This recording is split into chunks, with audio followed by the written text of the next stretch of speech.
கியாமத்து நாள் வரையிலும் இந்த சமுதாயத்திற்கு பெருமானார் சொன்ன அற்புதமான சுப செய்தி, ஹஜ் செய்து விடுங்கள், முந்தைய பாவங்களை அது தகர்த்து விடும் என்று சொன்னார். அல் ஹஜ்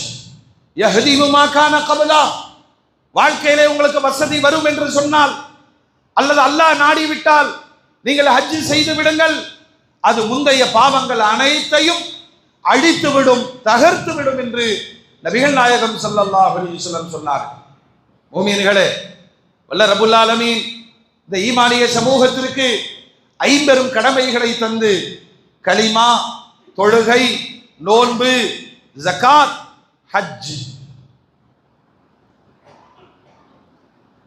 நம்முடைய வாழ்க்கையோடு தொடர்பு கொண்ட காபத்துல்லா,